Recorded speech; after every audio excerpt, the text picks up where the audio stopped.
911, please, paramedical. Police and medical. Someone just got shot like 5-6 times. Do you see the person who got shot? They're laying on the floor. There's so many people out here. Not one. There's a man shot. He's still breathing. And he got a light pulse. Did you see who shot them? And I just heard it. Dude is bleeding out right here. Y'all need to hurry up. They need to come fast. Oh, hell. Shot 5-6 times. Yeah, get everybody.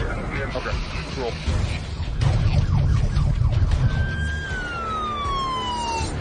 When police and EMS arrive, Back up. they find the gunshot victim dead.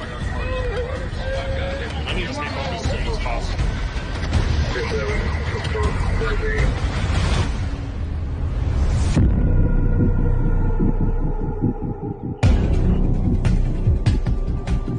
For homicide detectives, their chance of solving a murder is cut in half if they don't get a lead within the first 48 hours.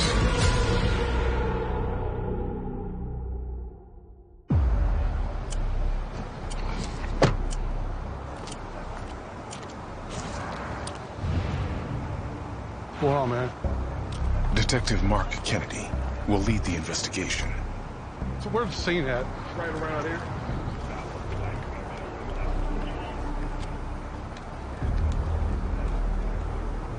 What's Victor's name?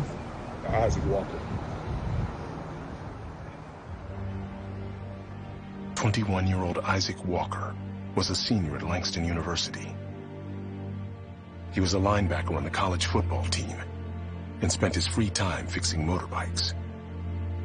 An only child, Isaac leaves behind his mother and a large extended family.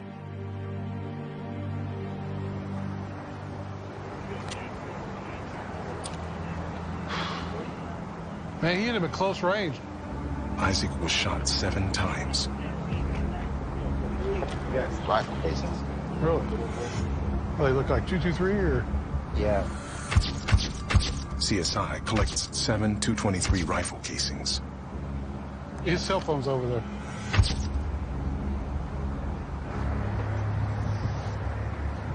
When we pulled up, it was 30 people came around there. Had everybody that supposedly saw anything, do anything, taken downtown. Patrol transported several witnesses to homicide for questioning. I spoke with a friend of the victim. The victim had been living with him for the past couple of days, but he himself was not at the apartment complex when the victim was shot. He was at the store. Right. We've worked a few murders at this complex before. They're in the camera in here. The complex doesn't have any surveillance video. This is mine right here. This is victim's mine. Okay. Miss Walker, I'm Detective Kennedy. I'm going to be the one that's got this case. Reggie's my backer. Sorry for your loss. Hello? We're going to take you down, and we just want to get all the information we can from you. Yeah? All right?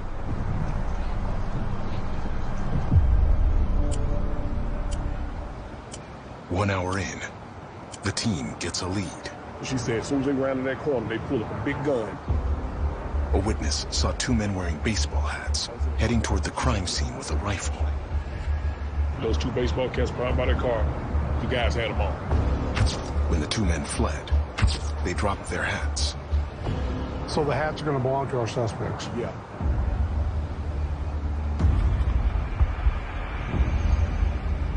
Says love having the other side. All right.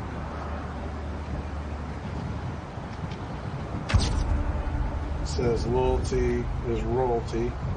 That'll stand out. If we're lucky, we got DNA on the hats. But right now, we're in the very infant stages of this, and I don't know where it's going to lead us.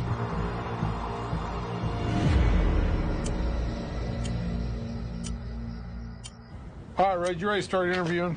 We want to knock everybody out and do mom laughs. Yes.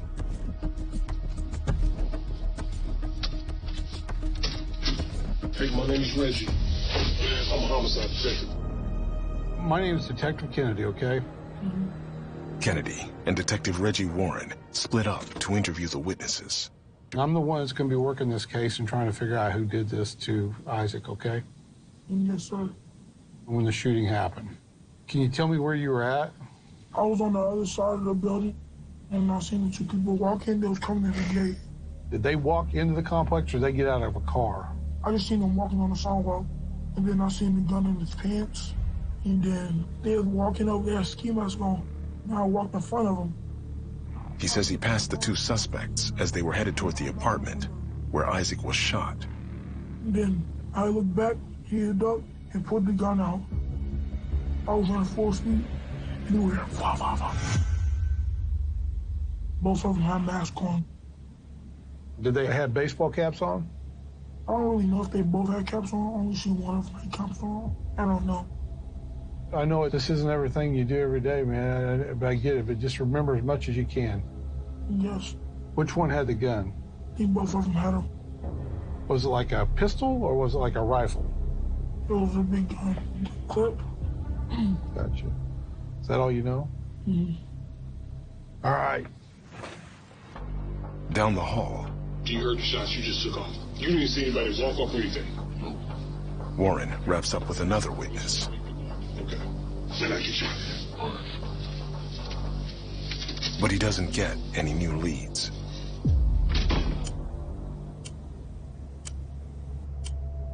None of the witnesses I spoke with actually saw the shooting. They did see the suspects as they approached the scene. Others saw the suspects as they were running away from the scene after the shooting. They were masked up, and everybody said they came from the north, and they ran back to the north. Here's the thing about it. Whoever went there to shoot him knew exactly where he would be. We'll get to Mama here in a minute. Kennedy and Warren head in to speak with Isaac's mother. You all right? No. I know you're not, but it's kind of a stupid question, but I just want to make sure you can talk. Yeah. I'm really sorry you're going through this. How many times he got hurt? It looks like he was hit multiple times. He just couldn't make it in the house on time? No, he couldn't. I know my child is gone, man. He is, and I'm sorry for that. Multiple times.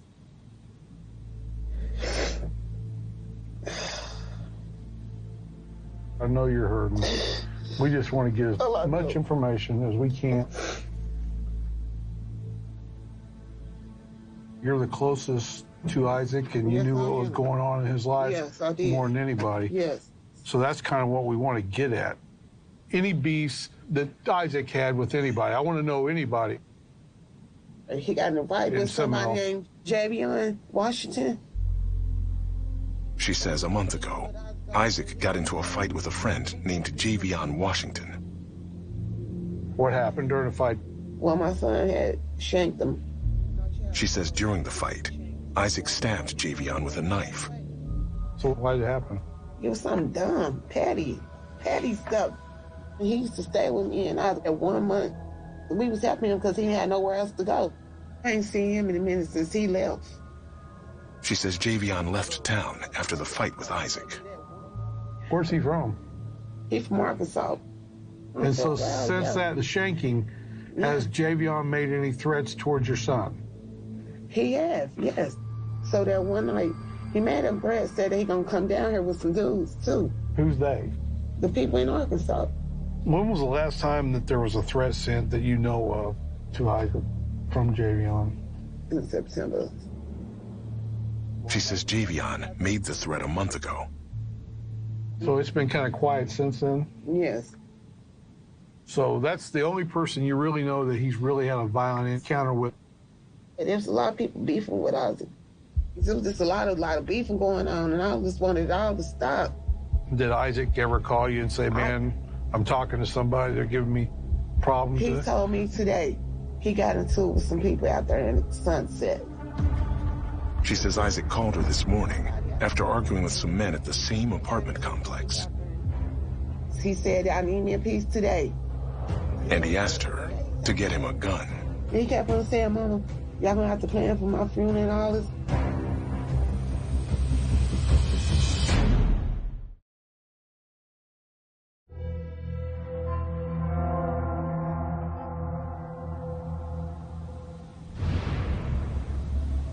He said, and him got into with some dudes out there in Sunset.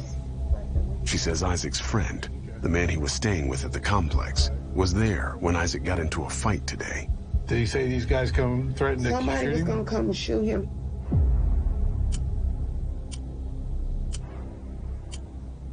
Hold on, let's back up. So he's telling you that these guys are threatening him to shoot him today? Yes. Okay, that's big. Yeah. You know, that's huge. Yes. Did he say who it was, who they He were? didn't tell me who it was. He said it was over? No, he didn't. He didn't tell me that. We need to figure out what that's about. Yes. And should know about that, correct? Yes. She says Isaac's friend should know who he had a beef with. Is there anything else I haven't asked? I don't know anything else. I can't even. I just see my child is laying there, man. No, I understand. I'm sorry you have to go through this. All right, sorry for your loss.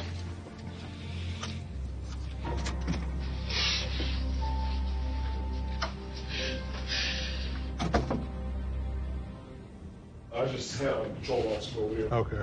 Warren sent patrol officers back to the apartment complex to look for Isaac's friend. Hopefully that he can come down and shed some more light on what we need to know.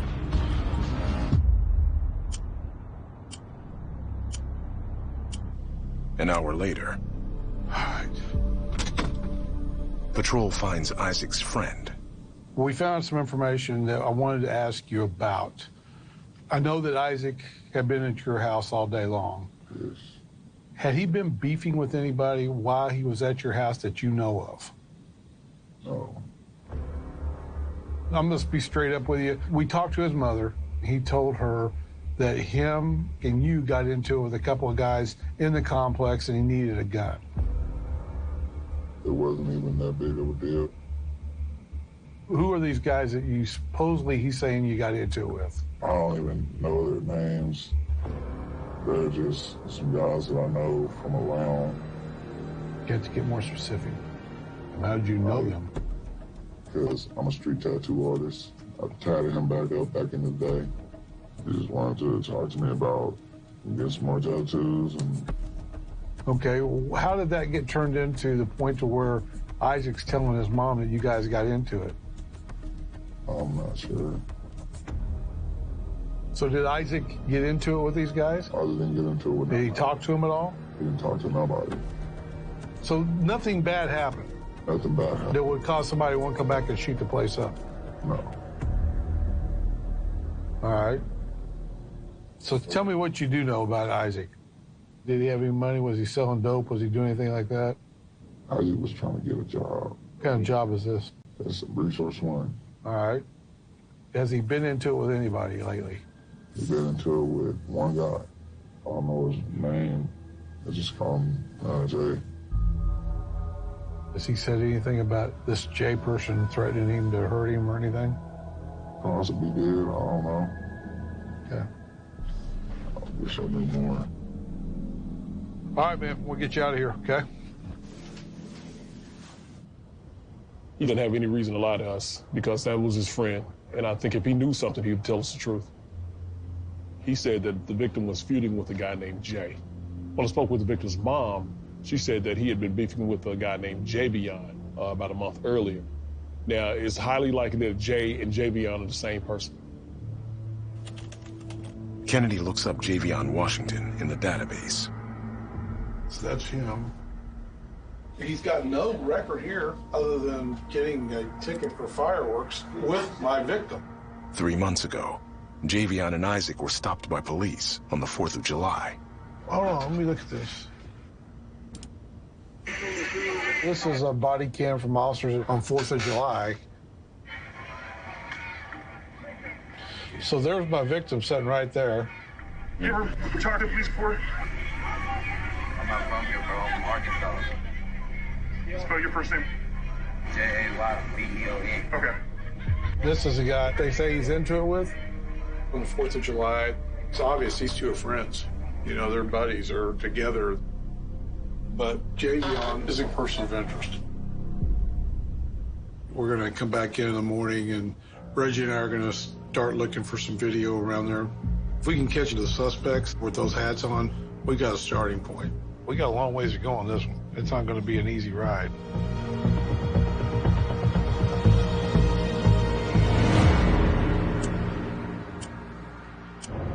The next day, We're going to look for a video at the complex where this murder happened. Kennedy and Warren circle back to the crime scene to see if any neighbors have doorbell cameras that captured video of the suspects. Here's the thing. You're not going to walk very far with mask on, carrying a freaking rifle. I agree. There's the camera right there. That's a good camera, dude. Well, let's get out and look at this one. Let's see if we can knock on the door.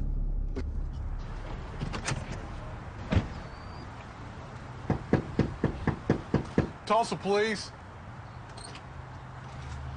Hey, how are you? Hey, I'm Detective Kennedy with Tulsa Police Homicide. I noticed you have a camera. Yeah, it doesn't work. It doesn't work at all? Yeah. All right. Thank you. Oh, no, that might be one there. Is it? No, it's not.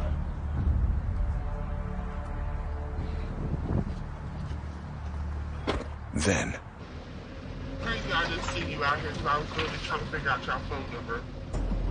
two women come forward. So what do you know? You know something? I know what was said and didn't happen.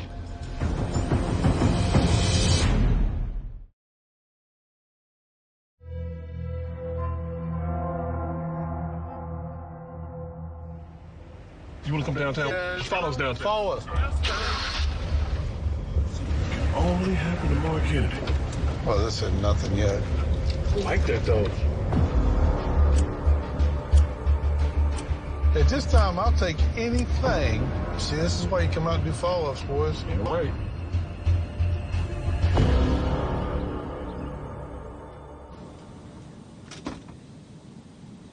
All right. So tell me about everything you know. Jay is from Little Rock, Arkansas. Okay. And one day, him and Jay got into a fight, and Jay knocked out Isaac's tooth. Then Isaac seen him again, and Isaac stabbed him in his back. He went to the hospital. And then after that, when he got released, he had somebody drive him back to Arkansas. She called us like 2 weeks before this all happened. She says 2 weeks ago, she got a call from Javion's girlfriend. She called us, letting us know that they're finna come down here and shoot him. Jay's coming up here to shoot Isaac. Yeah. She said that. Her boyfriend's finna come down here, they're finna handle that for stabbing him in the back. And we telling her, we letting Isaac's mama hear all this. She says they were with Isaac's mother at the time and put the call on speakerphone. So she called you a couple of weeks ago and said that Jay's going to come up here and take care and shoot Isaac. Isaac. And his mama didn't tell y'all that? No, she didn't say anything about you at all. She had a hard time last week. That's her only son. That was her only child. Did Jay ever get on the phone and say? No, he didn't say. Did she say if he was bringing anybody with him or? No, but I know he did. He's gonna have somebody else do his dirty work. He kind of smart. And last night when we found out Isaac was dead, we called her. They called Javion's girlfriend to ask about Isaac's murder. She was like, where this happened at, girl? Do they know who did it? I was like, did y'all do something to him? She was like, what you mean? That's what I told her. I said, you are funny, and I hung up in her face. Who was staying with? She says Javion's girlfriend stays in the same apartment complex where Isaac's mother lives. Do you know if Jay knows that Isaac would hang out over at Sunset? Yep. He used to hang out there with him. Okay, so he knew exactly where to They go. used to be friends. Right. Yes. Right. Before the chaos. Over, and it's really over. She says the feud started because Isaac liked Javion's girlfriend. Okay. So it's over the girl more than there's anything else. Yeah, and him stabbing him in the back. You know if Jay has a phone number? Yeah, he do got a phone number, and I don't know. Who would know it? But he has a baby mama that lives down here. She says the mother of Javion's children lives in Tulsa.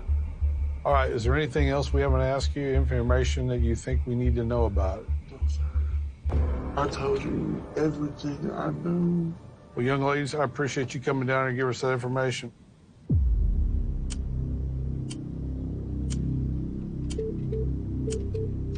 have 2 new messages.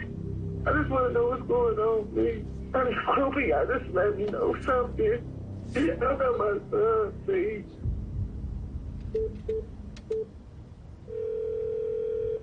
Kennedy reaches out to Isaac's mother. Hello? Francine, Detective Kennedy. What can I do for you? I just want to know have y'all found out any information. So, Yeah. Jay's our biggest person of interest right now, but I can't call him a suspect yet. Well, the girl should be the one also. She has something to do with it. She says Javion's girlfriend also made threats toward Isaac. How come you didn't mention to me last night? I don't know. I was just going through it. I know. I get that, and I apologize. I sometimes forget the grief you're going through. And I apologize for that. So I've got that information today, and we're working on that. But I want some more intel and some more information before I go at her, because I don't want to burn that bridge before I have some more ammo to go at her. Okay. Okay. But I am aware of her, and I want to get some things in place first before I play my hand. Okay. All right. Well, God bless you. You take care. All right. All right. All right. Bye. You know, sometimes we get so in depth into these cases trying to solve them, we forget about the human aspect of this and forget how they're hurting. And I cannot imagine what she's going through. I can't imagine having my kid killed. So it's hard for us to relate to that, but we have to keep it in mind. And sometimes I get so wrapped up in trying to solve it that we forget about that. Right now, Javion's our #1 target.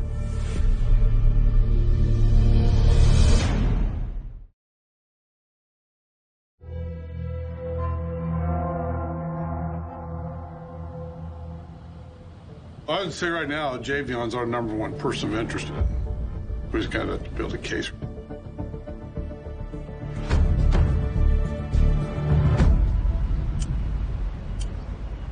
The next morning, Kennedy looks to see if Javion filed a police report after he was stabbed by Isaac.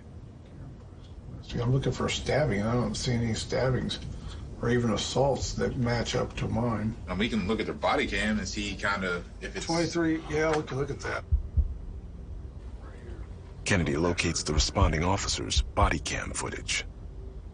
Davion, what was your last name? Washington. Oh, Washington. He didn't know his name. He said, Reggie, to it. Come here. What's up? Javion, you want to press charges? He did tell the officer he didn't want to press charges. That's probably why they didn't do a report. probably, yeah. Isaac got his tooth knocked out by Javion, and Javion got stabbed by Isaac. I mean, the escalation definitely increased over a short period of time. But right now, we don't have anything to show that Javion was involved in the murder. If he is involved, I need to get some proof, video, phone records, things like that that'll put him at the scene.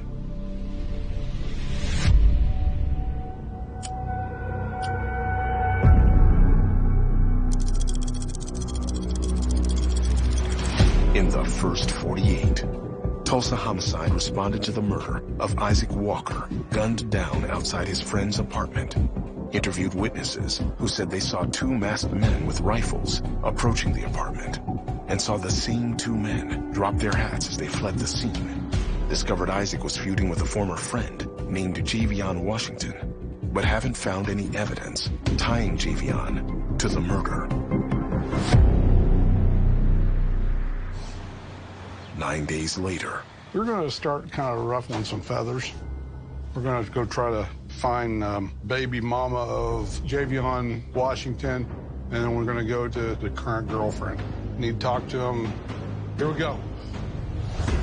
While Detective Max Ryden and Sergeant Jeremy Stiles look for the mother of Javion's child, Kennedy and Detective John Brown head out to an address for Javion's girlfriend. Right here.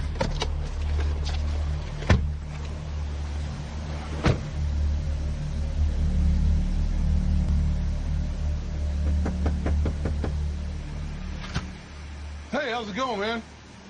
A family member of the girlfriend answers the door. Here.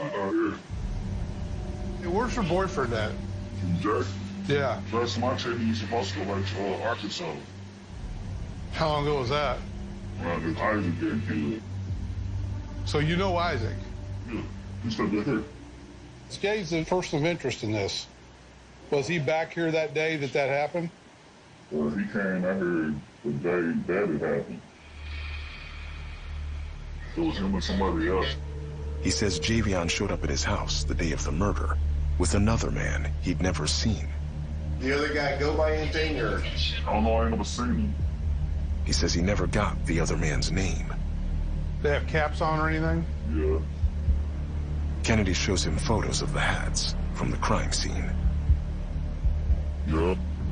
Who was wearing that? Royalty. I think the other one that was with him.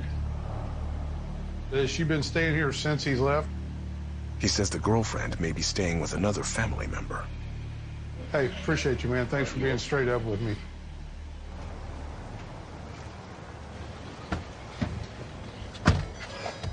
Javion was here the day that Isaac died. He said they showed up his place around 3-ish, so I think we need to pull video from like noon to like 4 or 5 in here. The team will work on getting video from the apartment complex. So that's good stuff right there. We need to follow up on that. Detectives head to the other address, where the girlfriend may be staying. That's it right there, isn't it?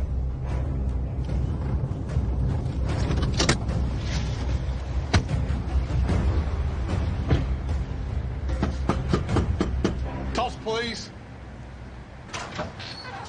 Hey, how are you? Hello, good. I'm Detective Kennedy, Detective Brown with Tulsa Police. Can we talk to you for a minute? Yeah, sure. Is here? You know where she's at? I think she went to Arkansas. She went to Arkansas. With who? Her boyfriend.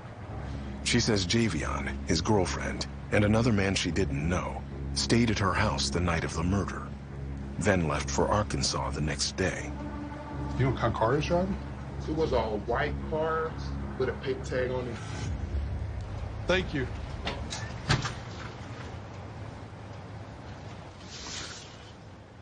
Well, that was pretty informational. We're heading back to the office. Detective Ryden calls in with an update. The mother of Javion's child wasn't home. All right, well, we'll see you downtown. We got good information about the time lapse of them being here and when they left. He thinks white car with 4 doors, not real big, and it had a paper tag on it.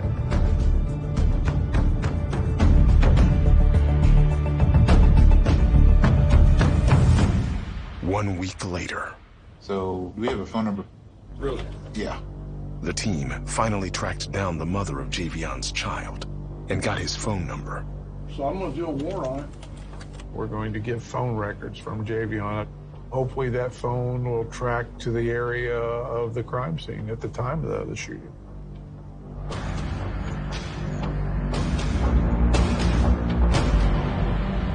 "25 days after Isaac's murder, Let's see. Javion's phone records are in. Oh my God. Where you got him at? The murder went out at 1741, and there is where his phone's at. I got him within a few meters from where it happened.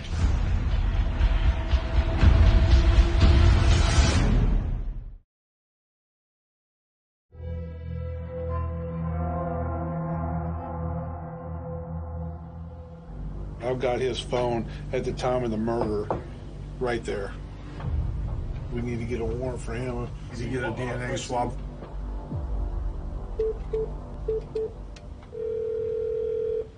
My name is Detective Mark Kennedy with the Tulsa Police Homicide Unit. Yes, sir. And I was trying to get... Kennedy reaches out to homicide detectives in Little Rock, Arkansas. I'm going to need to get a DNA swab from him because they left a hat. When they took off running, they came off their heads. Yes, sir. Little Rock PD will start searching for Javion. Okay, thank you. Appreciate it. All right, thank you. All right, you take care. And so I've got a DNA warrant being served in Arkansas at some point when they find him. So when they do that, I'm going to go down to Arkansas, talk to him, see if I can lock him into a story.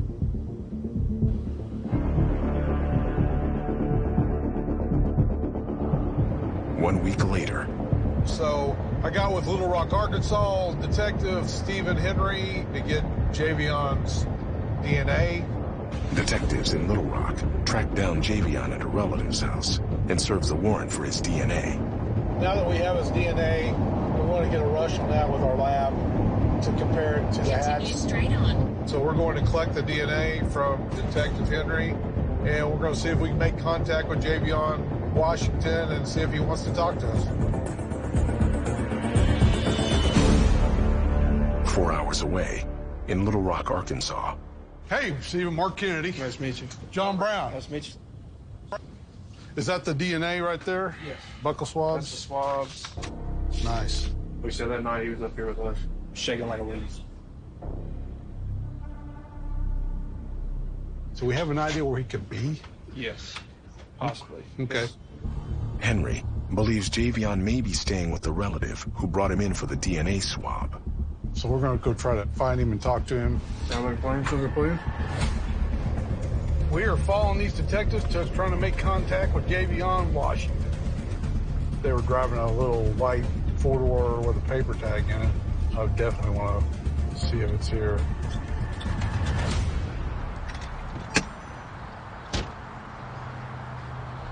I might hit jackpot right here. Interesting. So this might be the car. Who's it registered to? Owner information shows it's registered to Quality Cash Cards. Well, we can call them. Okay. Takes a picture of his car. You can go out there and check.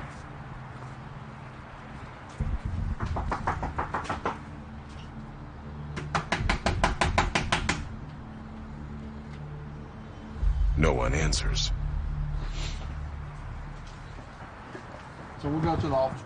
Maybe they can tell us a little bit. Detectives turn to the apartment manager. How are you?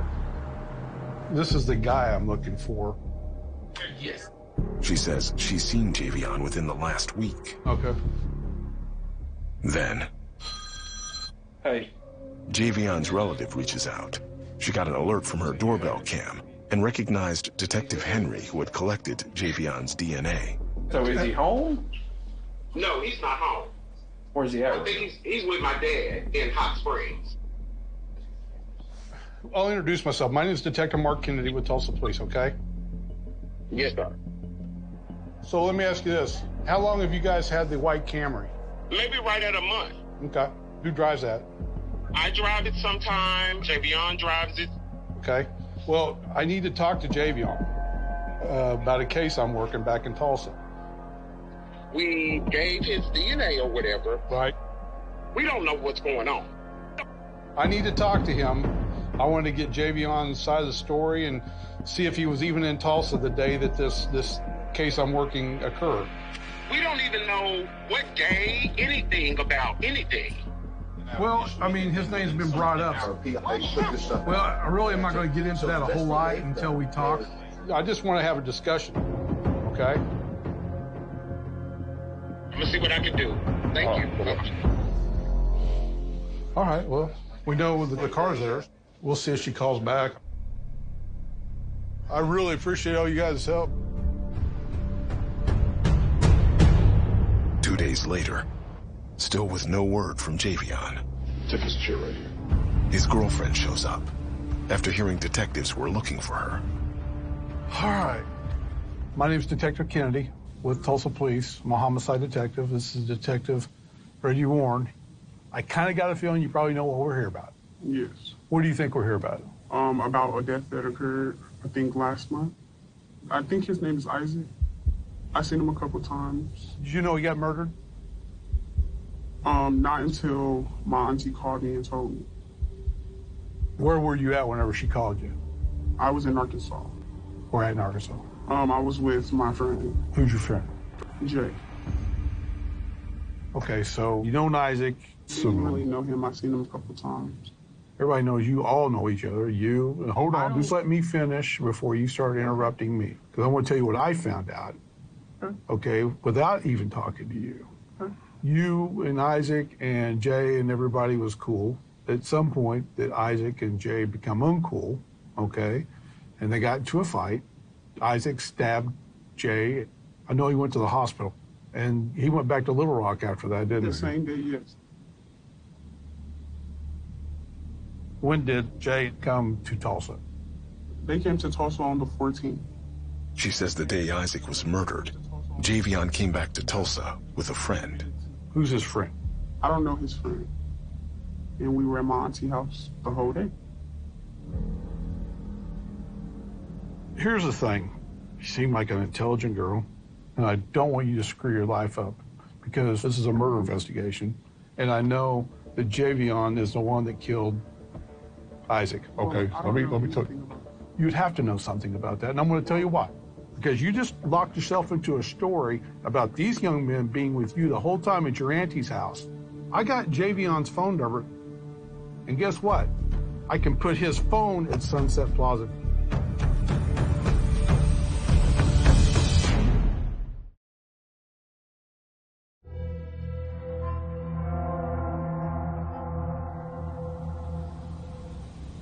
I don't know nothing about that. Gotta know about that because you said they were with you the whole time. I don't know anything about that. Okay. Guess what else I got? I really don't care. Well, you probably need to. I'm gonna show you something. See if you recognize this. No, I do not. You don't recognize that? No, I do not. You recognize that? The two hats that they were wearing that day? You don't recognize those? Sure you don't. I don't. All right. Well, I can see we're not getting anywhere with you. So here's what I'm going to tell you. I've got enough probable cause at this point that Javion killed Isaac. And you know that, and I know that, and you don't want to talk about that. I don't know what you're talking about. Oh, yeah, you do. Ma'am, you know, I've been doing this for a long time, and I don't have to know somebody very well to know when they're lying to me. Well, I'm telling you I'm not lying. I'm done. And you're welcome to get out of here. Thank you. You're welcome. I was losing my patience. I was going to get ugly there if I didn't get out of there with her. And she wasn't going to come off of it. It doesn't matter if people are going to talk to us or not. We're going to try to find things that we don't need witnesses for, you know, such as videos, such as DNA. Sometimes we have to do it the hard way.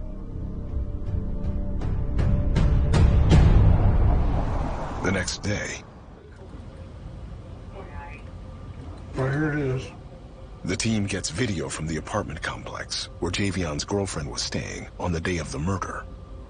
Oh, there it is. So the car's backing up right there. You can see it. You can even see the paper tag. If I could just catch one of them knuckleheads with that freaking hat on. But you can't tell who's in there. And then it leaves at about 5:18. It's about a 7 or 8 minute drive to the crime scene. Kennedy turns to surveillance video the team recovered from a business next to the crime scene. Yeah, about 5:37. 7 minutes before the 911 call, the same white Camry pulls into the complex. Same front end, same type of vehicle, same headlights. So yeah, we've got a vehicle that matches the description of Javion Washington entering the crime scene at near the time of the murder. Looking at the totality of this whole investigation, we have motive, we have means, and we have opportunity. Javion and Isaac were obviously feuding.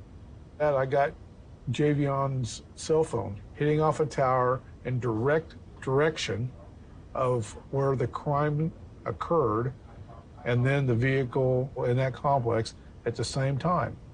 We had plenty enough for a first-degree murder charge on Javion Washington. My belief is he's in Little Rock, Arkansas. I've contacted Detective Henry with the homicide unit there. They're on it. We'll put his face on the news. We'll see if we can get him to either give himself up or be apprehended. New at 9, detectives believe a Tulsa murder suspect may be in Arkansas. Now, police in Little Rock, Arkansas posted this digital wanted poster of Washington today.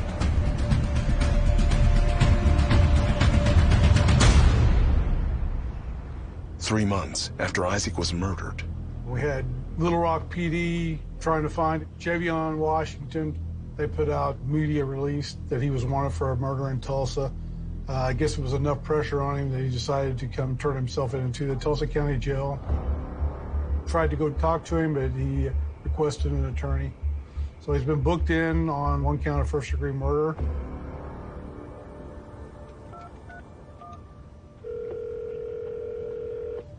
Kennedy calls Isaac's mother. Hello? Hey, it's Detective Kennedy. I just want to let you know that Javion is in custody. Thank you. You're very welcome. He's in the Tulsa County Jail right now. Thank you. Thank you. So now we just start the court process. It's going to be a lengthy time, so just get prepared. It doesn't happen overnight. Okay. All right?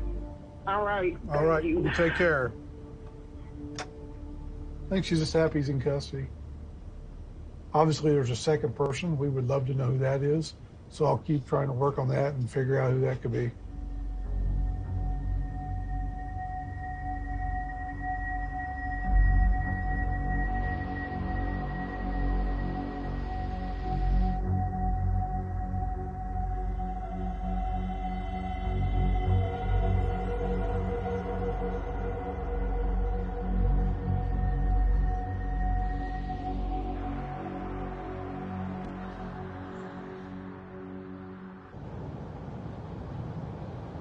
Guys that used to be friends, one's dead at the hands of the other. It's sad, it's unnecessary. Could have easily been avoided by just walking away or just being men and sitting there talking about it. The younger generation, they don't seem to have those coping skills. If it's such a situation that you think that violence could occur, call the police. Have us come out there. You know, we have officers that are highly trained to resolve high-stress situations. There's nothing worth taking another life.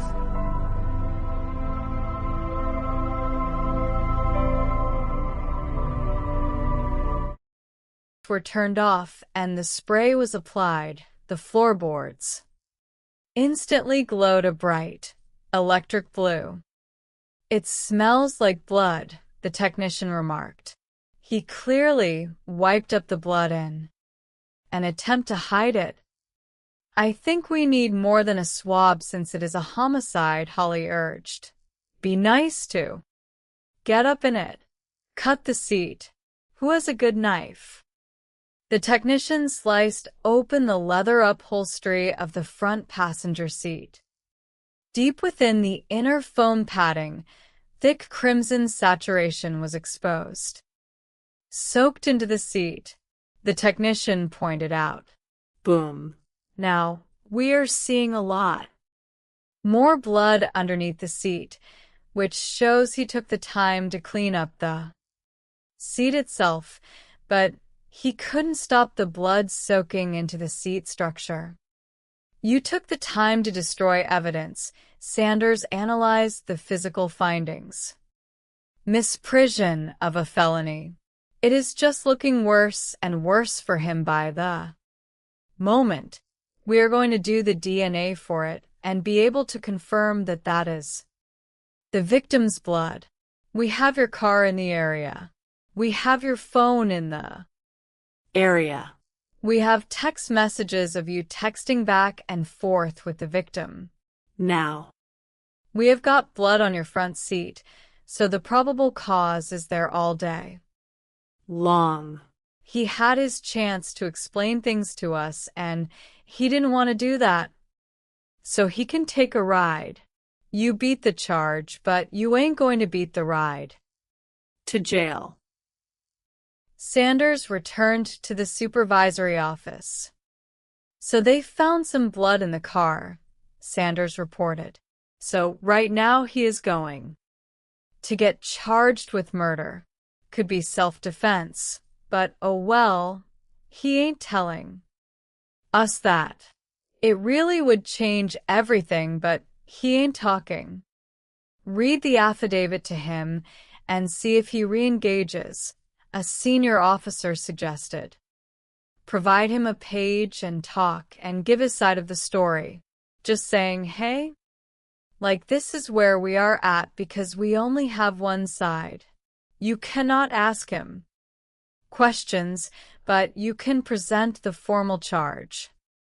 Sanders printed the arrest affidavit for murder and walked back into the interview room, placing the paper on the table. Sit down in the chair for me, man, Sanders said calmly. All right, look at me. Man. So, as of right now, you are being charged with murder. The suspect stared at the paper, his eyes widening in shock and utter panic. I don't even own a fucking gun, dog. The suspect exploded, his hands shaking violently as he pressed them against his face. These folks I don't feed, man. I am being charged just to see the evidence in the car, dog. He was shooting at me. He was shooting at me, man. Are you kidding me? What? Something I didn't do. You said I could get an hour to get things together. I said I need to make some calls, and I was trying to get a lawyer because I knew you all were going to do. This man. That is the man. Are you willing to go back through your advisement of rights form, and we can have a conversation then? Sanders asked softly, placing the rights form back in front of him. Yeah, man, the suspect gasped, grabbing a pen. Sign right there if you agree to it, Sanders directed.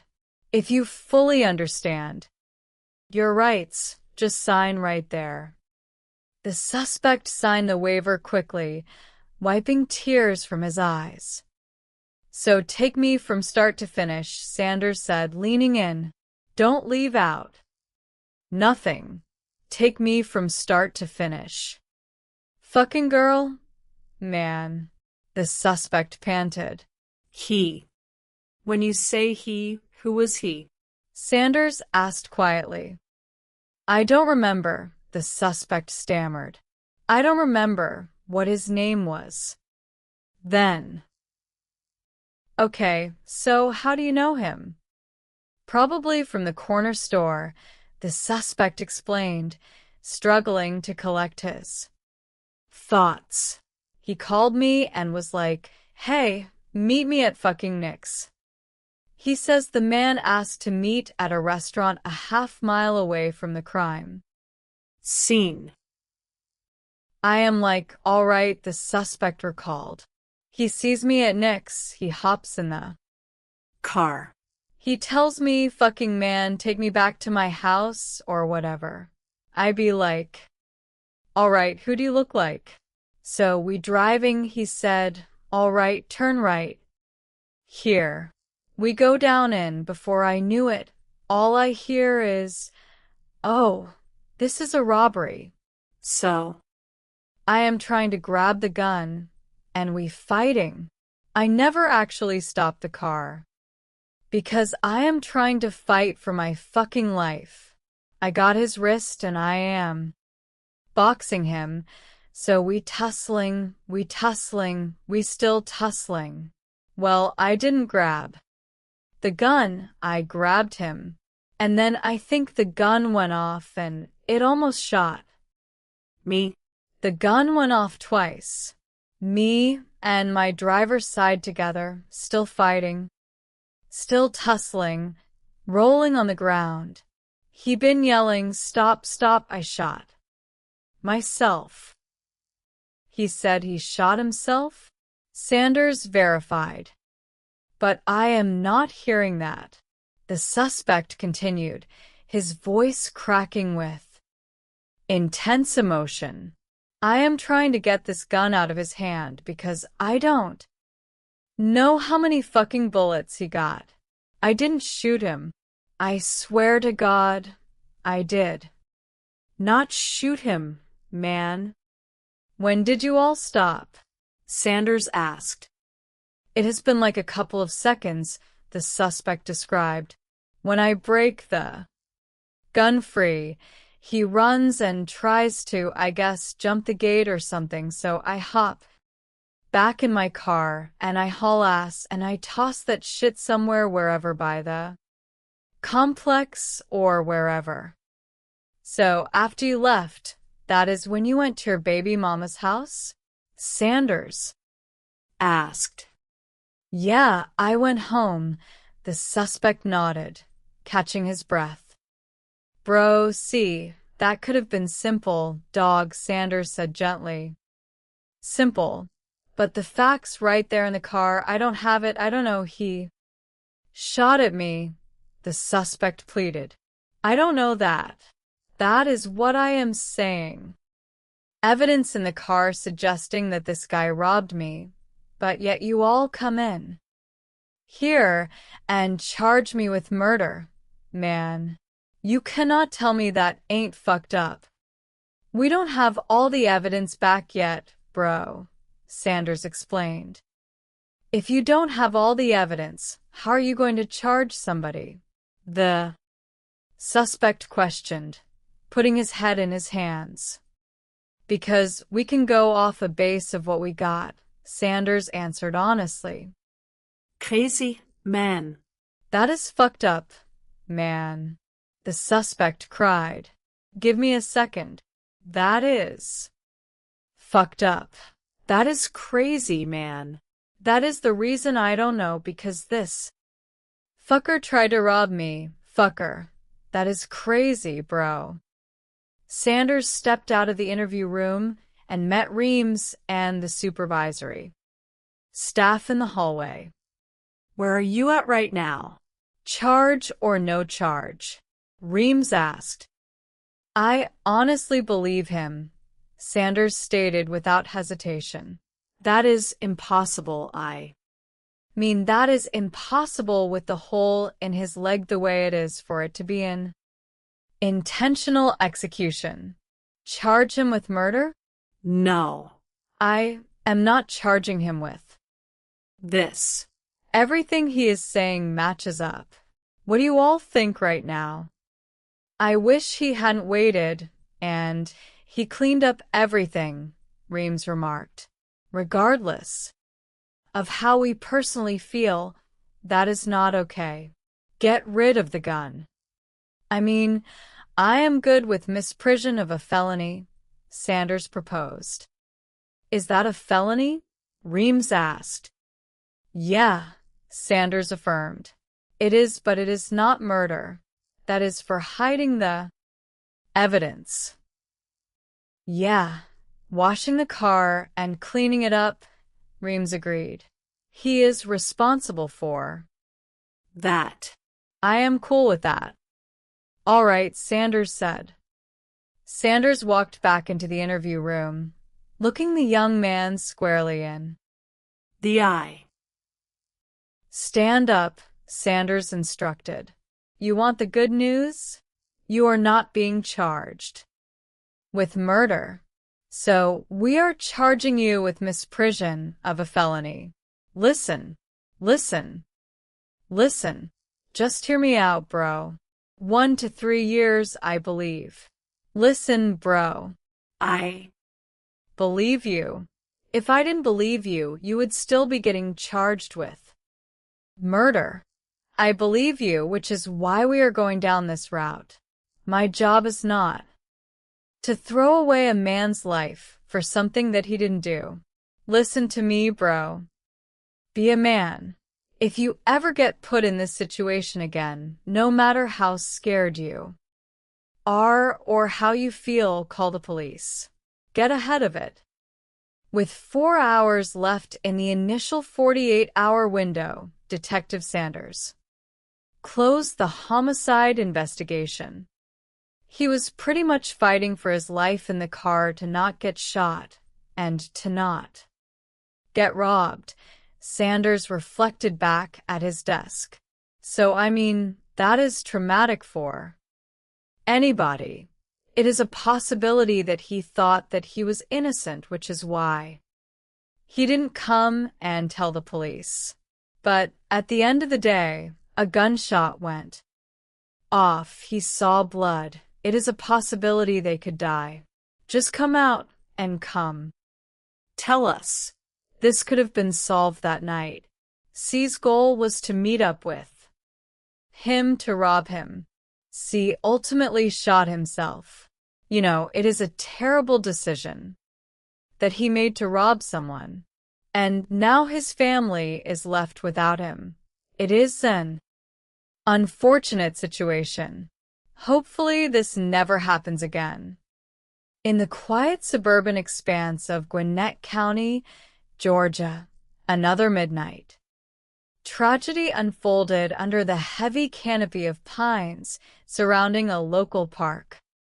The emergency dispatch console lit up as a panicked female voice filled the line. I was in the car sleeping and heard gunshots. The young woman sobbed. Hysterically into her mobile phone. Who shot? The dispatcher asked immediately. My boyfriend and his friend, she gasped. Is he breathing? I don't think so, no. Okay, they're on the way, ma'am, the dispatcher assured her as patrol units rushed toward Norris Lake Park. First responding officers called out over the tactical channel as they leaped out of their cruisers into the pitch-black night. 2:43 on 10/7, an officer announced, scanning the quiet perimeter with a tactical flashlight. Okay, who shot who? Where? Where are they? A faint groan echoed from near a wooden picnic table nestled under the trees. He is making noise, an officer called out, sprinting toward the bench. Buddy, you okay? We got the fire department on the way. Okay. Did you all see who was shot? It was two black guys, a witness called out from a nearby driveway. They ran through the woods right there. K9 unit en route. Dog on the ground. An officer radioed. The police tracking dog immediately caught a fresh scent, pulling its handler down a narrow dirt trail leading out of the park toward a residential street. Squad 30 to 210, the K9 handler reported over the radio. Picked up a good track up a trail to a house. Run in front, Johnson. Ready? Squad 32. 210. Dog is allergic on the back of the house. We have had nothing past that house. We're going to call the track here. A backup officer called into dispatch, confirming the medical assessment at the picnic table. We got signal 48. The two males, not alert, not breathing. They started setting up a perimeter. 10:21. 4 homicide detectives, their chance of solving a murder is cut in half if they don't get a lead within the first 48 hours. Detective Pearson pulled up to the crime scene tape, meeting with investigator Stevens and Detective Orina. Hey, Pearson greeted them, shining his flashlight along the gravel path. What? You got? This is the crime scene here, Stevens pointed out, leading Pearson toward the blood-stained picnic bench. Here at the picnic bench, 2 people are deceased. Aiden Reynolds. 19-year-old Aiden Reynolds was born in Cartersville, Georgia. He worked as a delivery driver and was an aspiring musician. He left behind his mother, father, and a younger sister. The other guy is John Pendrick, Stevens continued. 17-year-old John Pendrick was Aiden's best friend. Born 260 miles away in Philarica, Georgia, John had recently started a job as an oil technician. He loved skateboarding, motorcycling, and camping. He left behind his mother, stepfather, and 3 siblings. I am going to see if there is anything crazy about the scene, Pearson said, donning latex gloves and kneeling beside the bodies.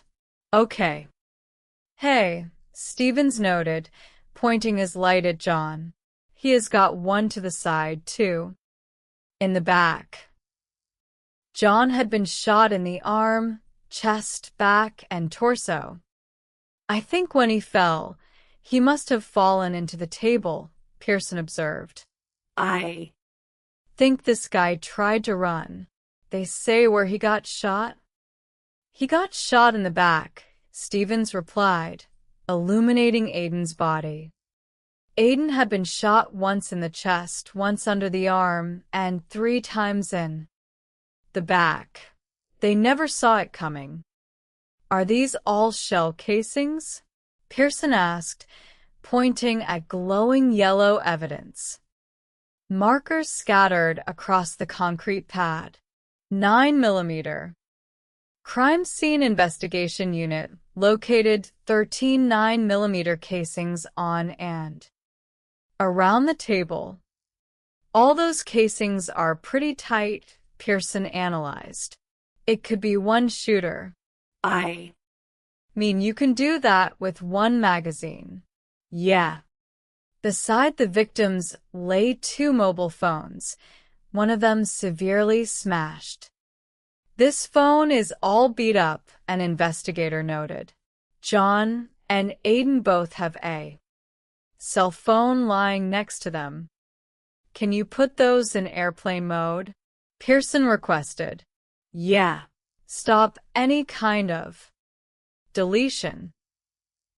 As technicians processed John's clothing, they made a notable discovery hidden in his waistband.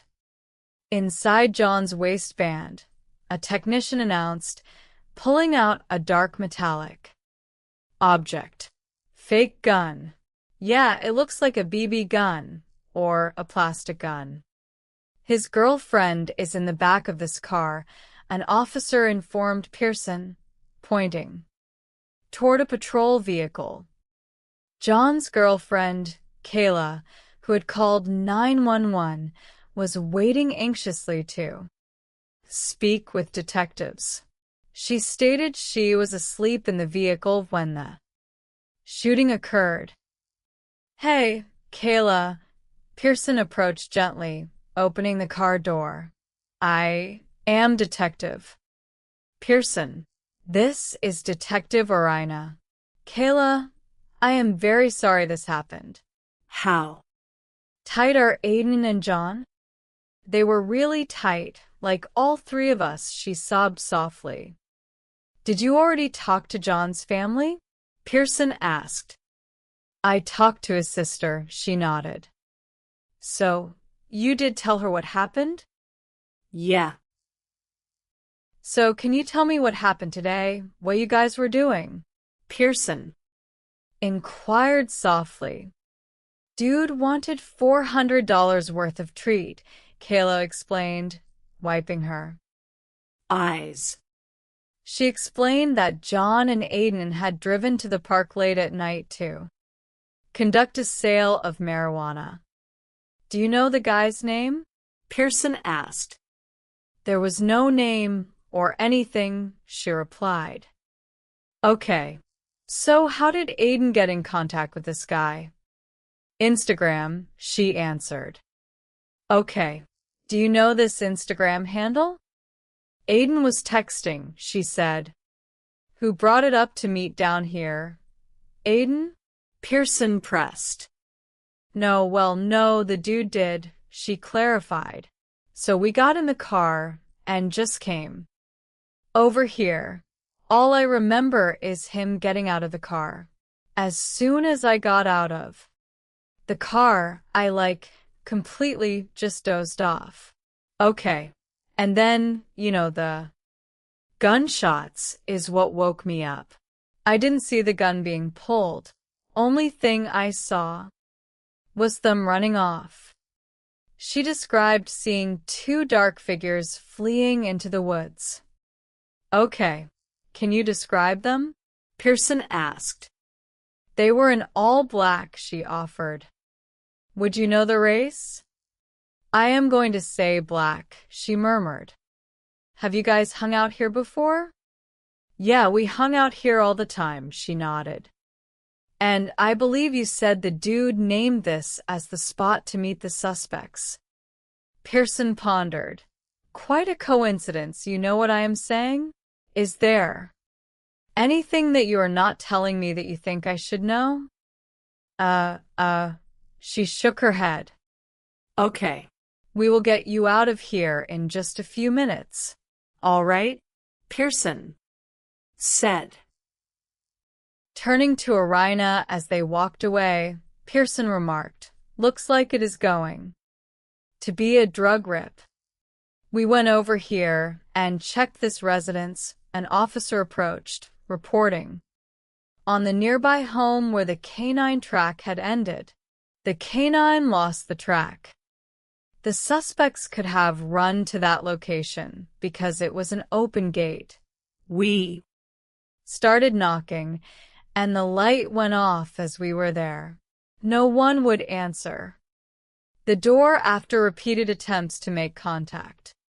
We just probably need to do some due diligence to try to figure out who is living in that house, Pearson noted. Okay. Homeowner right here has got video, Patrol informed Pearson, pointing at a neighboring house across the street. Detectives walked over to check the system. There is a cable across the road, the homeowner explained. The camera is recording, but they don't have the internet working right now to pull the footage. Detectives would have to wait until internet service was restored to download the video files. If we can get the suspects walking to or from, that will definitely help, Pearson stated. She said the suspect's idea was to be here at this park. You don't know this park unless you live here. I feel like they knew these guys. So, we are pretty sure that there was direct conversation between these guys and the suspect? Yes, Irina agreed. If we can get into Aiden's phone, it is on his Instagram and possibly on his phone call log, Pearson analyzed. So we can get that phone backed up. Yeah. I am going to go back up to headquarters. Back at police headquarters, forensics began working on the 2 recovered mobile devices.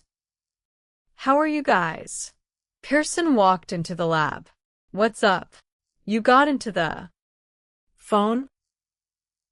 Yeah, the technician answered. Forensics was able to gain access to John's phone despite a damaged charging port, but Aiden's phone resisted initial extraction attempts. A partial part of the call log, you cannot even see any of that, the technician explained. They would need to physically repair the board before retrieving any data. All right, I appreciate it, guys. Thanks, Pearson said. Aiden was talking to him on Instagram, so I am going to do the Instagram court order. Pearson sat down to review the extracted data from John's phone. This is John's phone. Pearson examined the text logs. So Aiden texted John. Around 11:30, he says, what if I was thinking about robbing him? So that is going to be an hour before the homicide. If that was the case, the people that he tried to rob obviously wanted to have a different way about it. Kayla did not mention any of that. I am going to try to go at Kayla again. I just think she is holding back on something. Pearson called Kayla back into headquarters for a follow-up interview. Hey, how are you? Pearson greeted her gently. If you want to have a seat, I will lay out everything for you. You are my star witness, okay? You knew everything. Up until what happened, and you saw everything after. So, I want to go back over with you. Tell me everything you know, okay? Aiden literally called John, Kayla revealed nervously. He was like, I have a play for us. I do believe John and Aiden probably knew them, Pearson probed. So you have no idea who could have been involved with this? They are either wanting revenge, or they just wanted that money, Kayla blurted out. Aiden ended up taking this money from this girl a couple months ago. He was trying to sell her weed, and he just took off with all her money. Out of how much money? Pearson asked. $90, she answered. Do you know her? I mean, I know her, but I don't know her, Kayla stammered. Her name is like. Can you give me her address? Pearson asked. Kayla, we are going to do whatever we can to figure out who did this, all right? All right, she nodded. All right. Thanks for talking to us, Kayla. Thank you all, Pearson concluded. It could be a retaliation against something that Aiden did a couple months ago, where he kind of stiffed somebody on some money. I mean, it could definitely be a good lead. I am going to go back down to Norris Lane. Pearson headed out to speak with the young woman Aiden had allegedly ripped off. That house right there is going to be where the K9 unit tracked to, Pearson noted as he pulled up. I don't know if it is going to be the suspect's house. The report said that the dog alerted near or around the house. That really doesn't give me any probable cause to get into the house right now, but that is a house of interest a quarter mile from the shooting. It is not far. Looks like somebody is home on the front porch. Oh, good. Pearson and Investigator Stevens stepped up to the porch. Hey, how are you guys? Pearson introduced himself. My name is Detective Pearson. This is Investigator Stevens. Did you guys hear about what happened a couple days ago? Yes, sir, the young woman replied. Okay. And I heard your name from Kayla? Pearson asked. Kayla, yeah, Kayla, John's girlfriend, she nodded. Okay. So what Kayla says a couple months ago, Aiden ripped you off? No, I never got away from Aiden. She adamantly denied.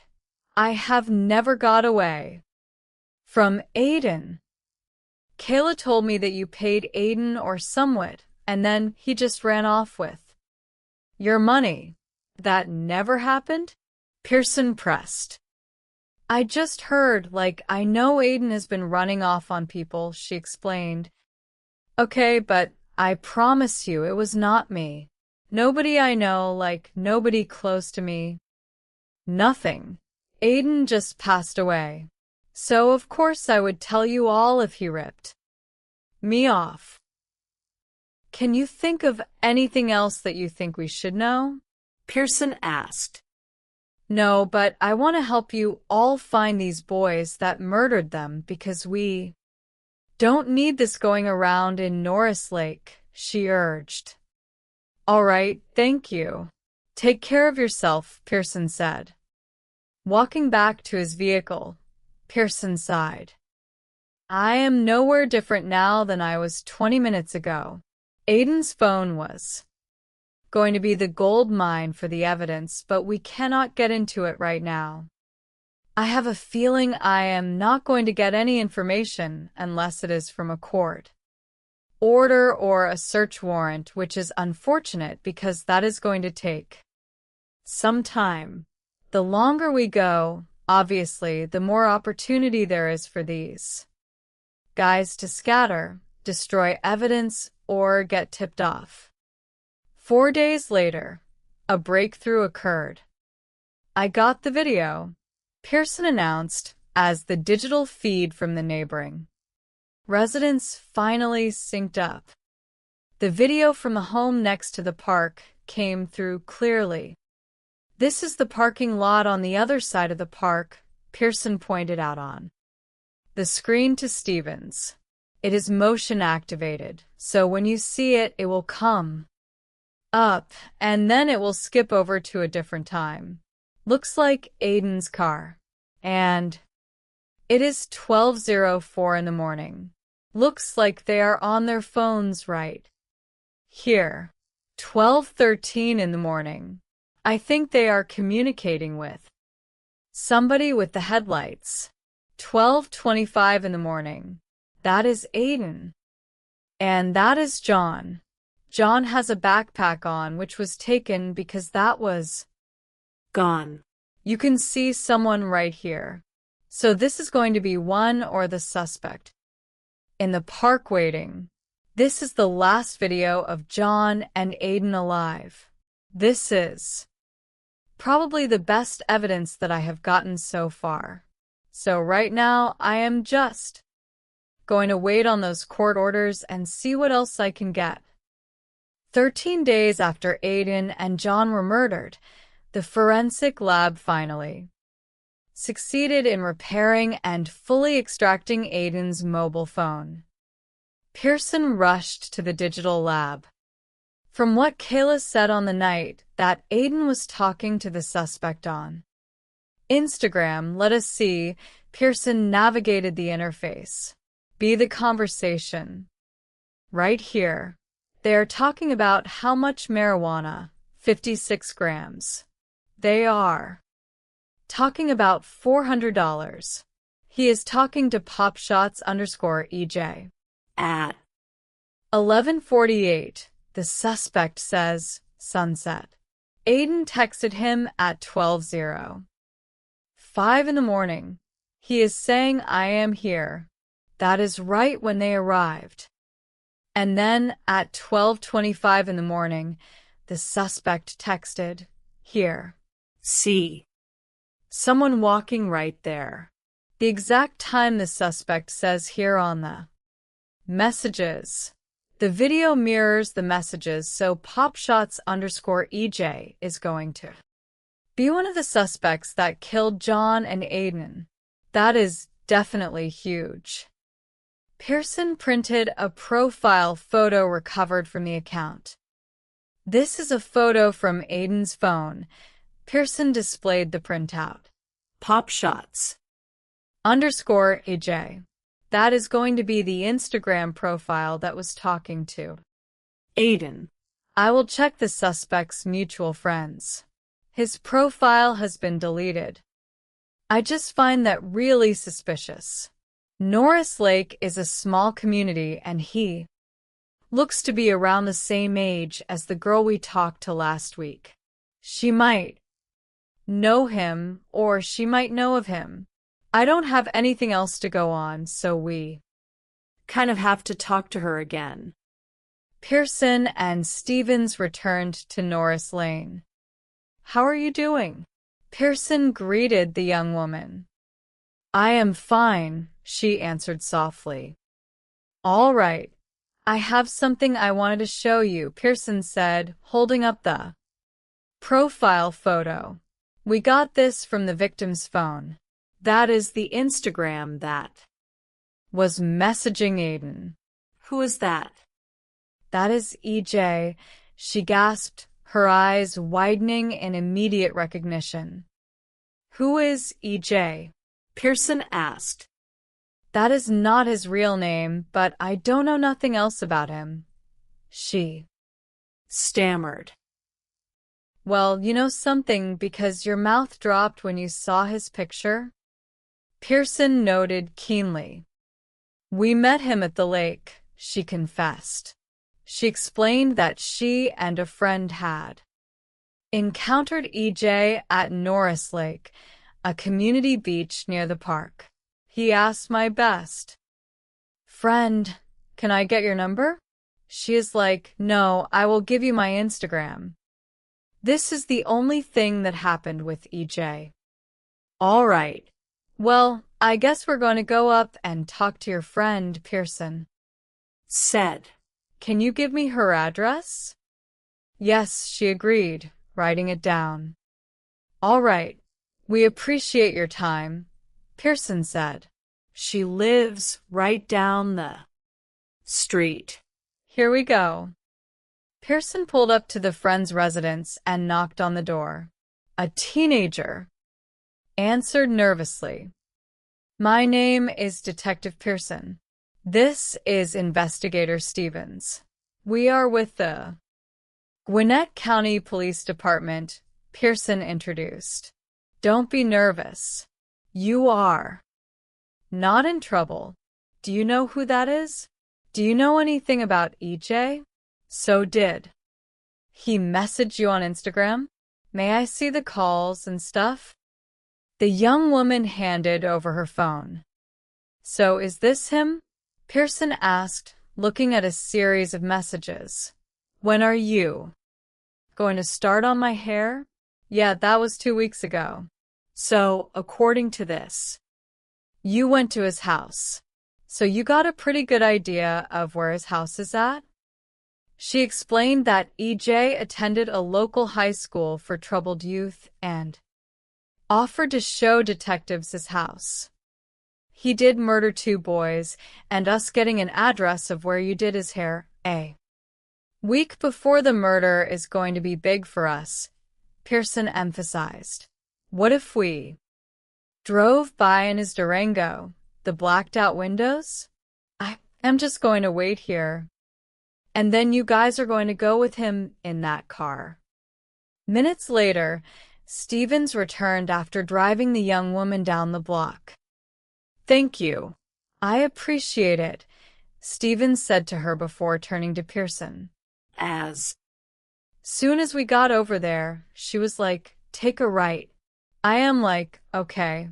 And she is like, well, you're going to have to speed up a little bit because it is really close on this side. And then I am like, it was that yellow house with the fence. The suspects could have run to that location, Pearson recalled instantly. She is like, I am sorry. I want to get into that house. This is a big lead for us. They drove right by that same house the canines tracked to. There it is. Now that I have a house, I want to get to it. But we have to be safe about it and kind of brief about it before we just go in there and start kicking the door in because they did murder 2 people. She also said that EJ went to either give East or give West Academy. I think it is definitely going to get us close to whoever EJ is. So now I am just a little anxious. I am not going to sleep at all tonight. The following morning, Pearson called the school resource officer assigned to the academy. Hey, it is Detective Pearson, he said into the phone. Go ahead, the officer replied. How are you? Pearson asked. So, I am working with the double homicide in Norris Lake. The suspect's Instagram name was popshots_EJ, and a couple of kids in the neighborhood knew that profile and said that that was EJ. Can you figure out who that student is? Okay, cool. Thanks, man. Pearson hung up and turned to Stevens. I would like to think there wouldn't be too many kids nicknamed EJ. I just got to wait for a little bit and see if he can track down that name. A short time later, the school resource officer called back with a precise match. Hey, Pearson answered. So it is Laquan Dempsey, the officer reported. L-Q-U-A-N Leroy Dempsey. And the address. Okay. All right. I appreciate it, dude. Thanks, Pearson said, hanging up.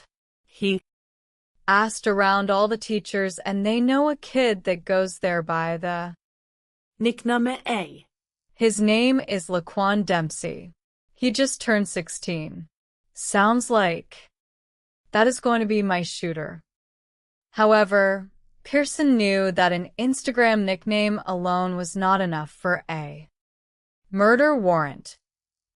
The text message chain isn't enough for an arrest warrant. I still need to put him there, Pearson reasoned.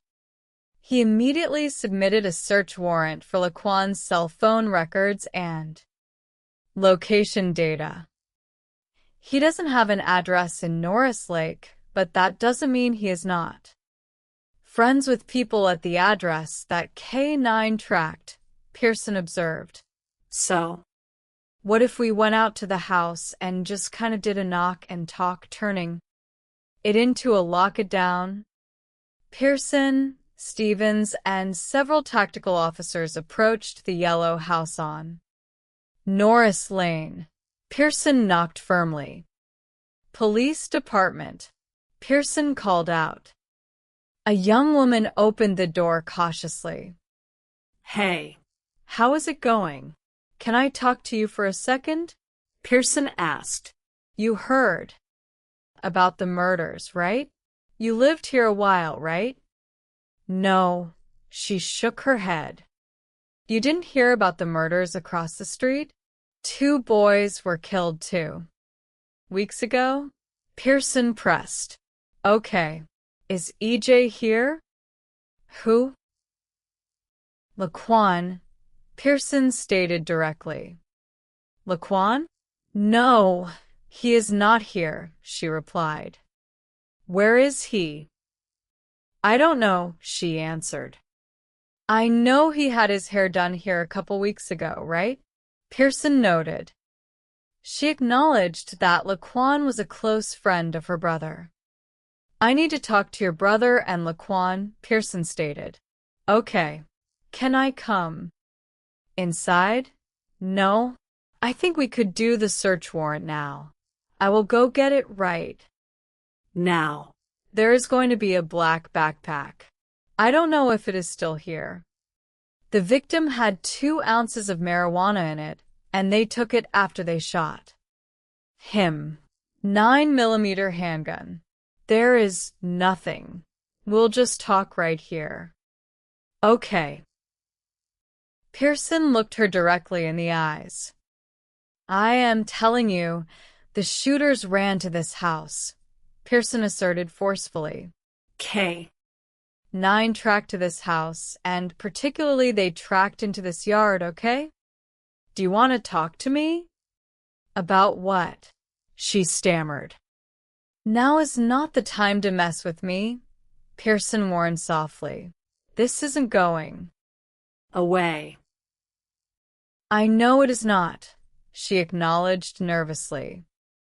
I will not stop until I figure out who the 2 people were that met John and Aiden, Pearson said. Can I talk to you in the shade? I think I will be more comfortable. Sure, she agreed, stepping onto the shaded grass. Okay. Yeah, so Laquan, he got robbed by a white boy with some weed. This was the end of June. Did he tell you who? Pearson asked. No, she shook her head. So are you telling me this because you think it is linked to the shooting? Pearson probed. Absolutely, she answered. What do you know about the shooting? I don't know nothing about it, she claimed. I know you know something, Pearson pressed. I told you what happened when Laquan told me, she insisted. Yeah, but that was what happened in June, Pearson countered. I need to know what happened 2 weeks ago. Was Laquan the one that tried to buy weed from these guys again, and they tried to rob Laquan? No, she said. You don't know? All right, Pearson concluded. Walking back to the patrol vehicle, Pearson analyzed the encounter. She was telling me a story that Laquan had told her. He was trying to buy some marijuana from a white kid, and that person robbed him. Sounds like this could be like payback. The next day, Pearson's desk phone rang. Detective Pearson, Gwinnett Police, he answered. An attorney representing the resident of the Yellow House spoke on the line. There is a suspect, EJ, Pearson explained to the attorney. We had a couple of people in the neighborhood point out that address as the one that EJ was staying at when he is in the neighborhood, and that is why we were out at the house. I just wanted to kind of talk to him about EJ. All right, sir. All right, you two. Bull. All right. Pearson hung up the phone.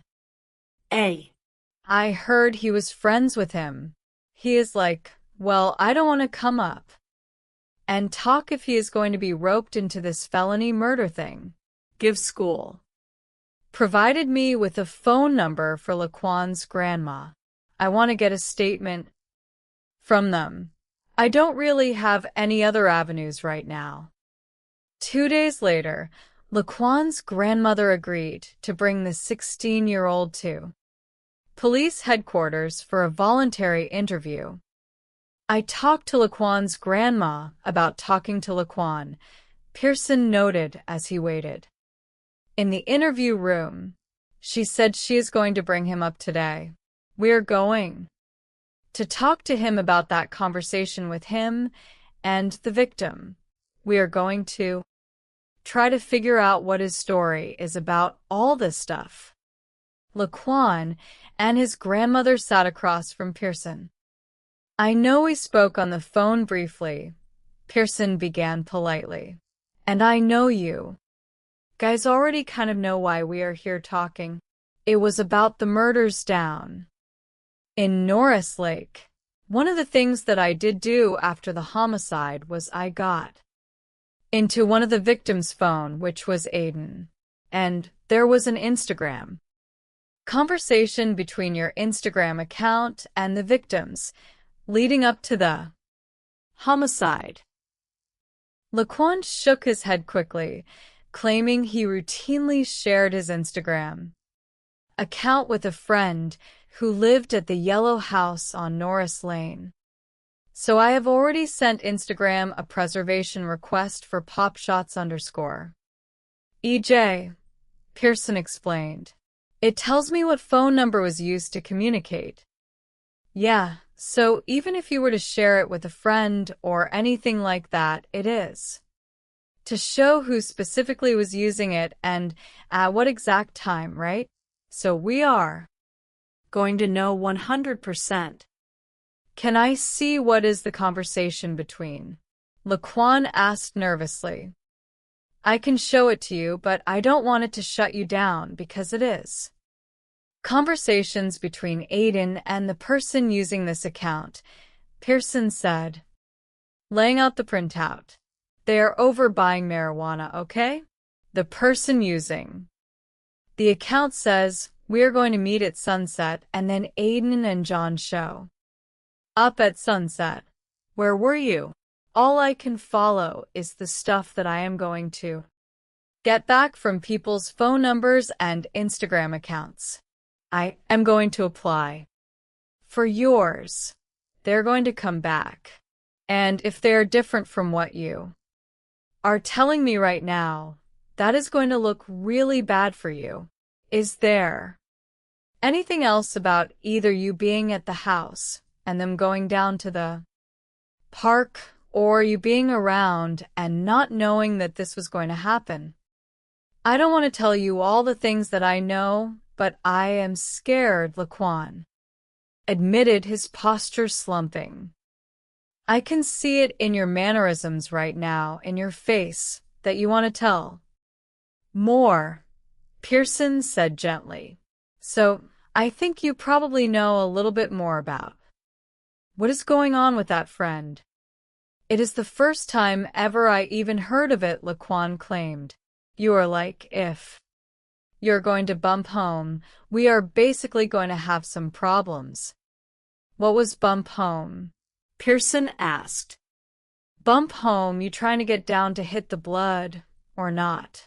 Laquan described, asserting that his older friend had been pressuring him into gang activity. You are like, you are my puppy. You are like, I am about to show you me. It was something that I was under. You and I do know who was at the park. It was him. He was in a stolen car and basically came out of my back window and picked up my phone. He claimed that 2 days before the shooting, his friend came over and confiscated his mobile phone. And I gave him the phone, Laquan insisted. And he was like, I am going to give you a phone package instead. I don't got my phone right now because I broke it. And I basically leeched and trusted him, and I was like, here you go. So you are saying all these text messages are from using your phone? Pearson verified. Yeah, Laquan nodded. When he picked up the phone, he was like, basically just, like, destroyed their phone. Did he tell you what happened? Pearson asked. He told me about the other kid going down there and negotiating with him, Laquan recounted, and then 2 shots went off. He ran down there and shot the rest of his clique. They grabbed their backpack. Pearson concluded the interview, stepping into the hall with Stevens. It is getting kind of late, Pearson noted. Has he given you enough? Yeah, Stevens nodded. I appreciate you spending so much time with us tonight, Pearson said to the grandmother as they departed. Analyzing the interview later, Pearson remarked, basically, he told me he gave him his phone, which sounds ridiculous. But can it be an intimidation factor for the gang initiation? Is he high enough to place this kid in fear? He was training Laquan as his little pup, the way he called him. This guy has as much control over him. I could see him saying, give me your phone, and there is no questions asked. This kid is only 16 years old. So, I mean, he is still trying to figure out how to survive. Could still not be telling the truth. I don't know. So how can you back up his story? Because now location data for his cell phone is going to put him in Norris Lake. His Instagram won't matter. Just have to wait for his call detail records. We need to see where we go from there. Days later, the official cellular tower records arrived from the service provider. Pearson spread the location maps across his desk. This is the phone records I got for Laquan, Pearson demonstrated to Stevens. So, here are the coordinates for the cell tower that he used. Norris Lake, the 19th here. He called the 916 number.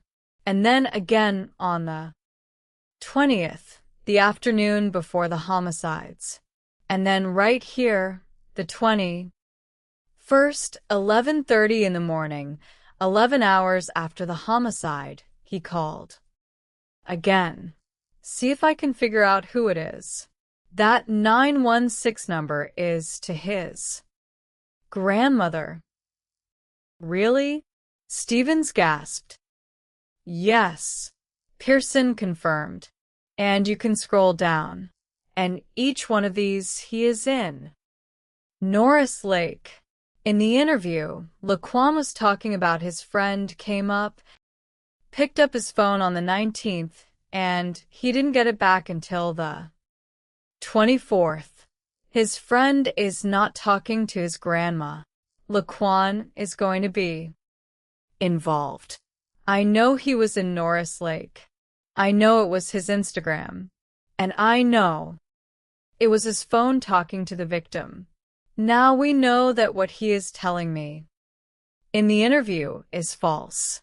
I can confront him with that. Hopefully he will come off of it and tell me he was there. Pearson dialed the grandmother's house. Detective Pearson, Gwinnett Police, how are you? He introduced. The grandmother informed Pearson that Laquan's mother had retained formal legal counsel for her son. Okay, Pearson acknowledged professionally.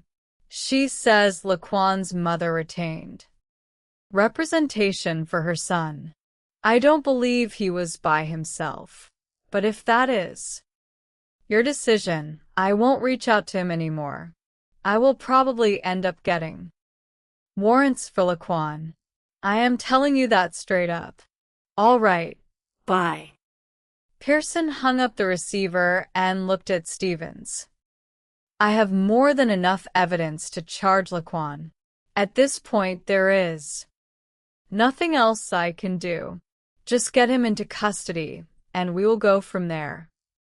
5 days later, tactical officers executed the arrest warrant at Laquan's grandmother's house, taking the 16-year-old into custody without incident.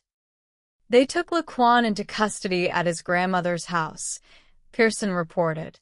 I wish I could have talked to Laquan again. I wish I could have talked to his friends. Get some more information. I do believe he is involved, but I don't know to what extent. But I do believe Laquan is the main suspect. I did speak with Aiden and John's families. They were appreciative of everything we did for them. It is just a tragic incident with 2 teenagers that are now gone. 3 years after John and Aiden were killed, their mothers gathered together to honor their son's memory. Hi, Aiden's mother greeted gently. Hey, John's mother embraced her warmly. Are you wearing this shirt? I wore John and Aiden, and she wore Aiden. Aiden's mother pointed out the memorial print on her fabric. John and Aiden. Once they met, from that day on, they were inseparable. Yeah, John's mother agreed. Remember when John and Aiden were saying that they were going to get face tattoos? Oh, my gosh. Aiden's mother laughed softly through her tears. I think they just would say stuff just to give us a hard time. Oh, let us see. Let us see what Mom will do. Oh, I know. I could hear the 2 of them just masterminding that, too. Crazy, crazy boys. They were good kids. They really were. This time of year is always hard, you know? John's mother reflected softly. I try to forget that day. Like, change my memories and my thought pattern to, like, something good. I am glad that they were together, though as much as I hated it. Bound forever, Aiden's mother whispered. So are we? John's mother nodded. Yes, we are. We are definitely bound by the blood of our sons, Aiden's mother said softly. I always have somebody that knows exactly where I am at because you are right there, too. I love you, and it was good to see you. I love you, too, John's mother replied. I look for signs from Aiden to help me cope, Aiden's mother shared quietly. A song that comes on the radio, finding dimes and pennies, that is kisses and hugs. From heaven, I look for him in my dreams. He just brought so much joy and fun. The world is just quiet now. I just wouldn't give anything to just hear his voice. I feel like the day he died, I died too. I lost all my joy. I lost all my happiness. I didn't even know how to laugh anymore. Got to really be thankful for every minute, every day that you get with your kids. I miss you. Love you. John. Late afternoon on Tulsa's west side, an emergency call came through to the Regional Dispatch Center. 911, do you need police or medical? The operator answered. Police, the caller responded, her voice tight with shock. What's going on there? I was looking for my cat's collar in this guy's backyard, and I found bones of a human body, the caller reported. And what's the address of the house that you found this at? The operator asked. South 54th West Avenue, the caller provided. It was a structure that burned down over here a couple months ago. We're going to get officers out there to you, the operator stated. Patrol officers arrived at the residential lot on South 54th West Avenue, walking past a weathered primary house toward a charred, collapsed, detached garage in the rear yard. When was the fire? An officer asked a neighbor standing by the fence. That is a femur, another officer observed, shining a flashlight into the ash and debris beneath a fallen roof timber. Yep, I agree. That looks like a jawbone. My God. They immediately cordoned off the backyard with yellow crime scene tape and radioed headquarters. They need to come look at this one, the patrol officer called in. 4 homicide detectives, their chance of solving a murder is cut in half if they don't get a lead within the first 48 hours. Detective Mark Kennedy and Detective Ward arrived on scene, pulling up the side. Crime scene Detective Ross Hall. We will get up here and take a look around and get started, Detective Kennedy. Noted. We all know who that person is, do we? No, not yet, Hall replied. I guess fire put the fire out in September. 5 months ago, the home's detached garage had gone up in flames, and the Tulsa fire department had been called to extinguish the blaze. I am going to go back here and take a look at this, Kennedy said, stepping carefully through the charred timber. Hi, Angela. How are you? Ward greeted a woman arriving with specialized equipment. Fine, how are you? Forensic anthropologist Dr. Angela Berg answered, putting on field boots. Dr. Berg was called out to examine the remains in situ. We have established it is here, Dr. Berg observed, kneeling by the ash heap. You see the legs right here. The head is tucked under there, so you see how far it is under that structure? Right. There is trauma. There are fractures. It looks like blunt force trauma, right? To me, it looks like a gunshot entrance. And then if you look on that side of the cranium, you can also see a secondary fracture. And we are missing chunks of the bone, which is probably thermal. Dr. Berg believed the body was inside the garage when the fire started. So fire didn't notice? Kennedy questioned. This was apparently jam-packed with crap, Dr. Berg explained. They couldn't see because there was so much debris.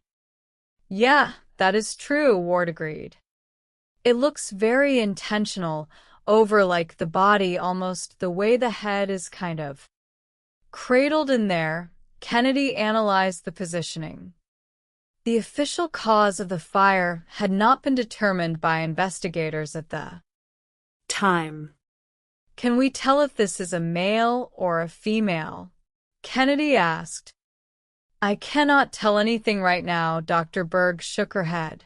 The positioning is not helpful. We're going to search through all this to find what is missing and screen it. Dr. Berg decided to wait for morning daylight to fully excavate the remains. Do we know who lives here? Kennedy asked patrol. We went to the Tulsa property site, found his name, and got his number. A patrol officer reported. Patrol identified the man who owned the primary residence on the lot. So a neighbor comes over, wants to see the backyard for her cat's collar. Ward noted. He said she could come out through it. He left shortly after he gave her permission. Crime scene detective Ross Hall reached out to the homeowner by phone, asking if he could return to the scene to assist officers. Ross asked him if he could come back to the house. Ward briefed Kennedy. He said, No, I am not going. He said, Oh, you're out of town or something? Yeah, out of town, out of state. So, out of state? Yeah. I am going to go over there and talk to her real quick. Kennedy pointed to the neighbor standing across the fence line. Kennedy and Ward walked over to the neighbor's porch. Hello, Kennedy greeted. Detective Kennedy, Detective Ward, Tulsa Police. Homicide. Hello, she answered. So tell me, just give me a rundown of what happened tonight, Kennedy requested. My cat's collar was missing, and he goes over there all the time, she explained. So I was trying to find it. Me and my sister went over there and asked him, Hey, can we look in your backyard? He said, Yeah, go ahead. Latch the fence behind you. Did you knock on his front door or back door? Ward asked. No, he was leaving as we walked up, she recalled. She stated that the homeowner drove off immediately after giving them permission to look around. He left, so I am walking around the burnt shed back there, and then I walk up on it, she said. Okay, he's going to show you a picture real quick, Kennedy said as Ward pulled up a driver's license image. And can you just tell me if that is the same guy you talked to? Oh, yeah, that is him, she confirmed instantly. He has lived there as long as I have been over here. He doesn't talk to people, he stays to himself. There has not been any problems back over there? Kennedy inquired. No, never any commotion. She shook her head. Any gunshots or anything like that? No, it is pretty quiet over there, she replied. Right, okay. All right, thanks, Kennedy concluded. Stepping back toward their unmarked unit, Kennedy turned to Ward. Man, we don't have a lot. I mean, we got a skeletal remains back there that looks like they have been involved in a fire. It looks like there are cranial injuries. Tomorrow morning, first thing, we're going to get the body. She is going to have to do a thorough examination when it gets back to the medical examiner's office. Give us a little more detail.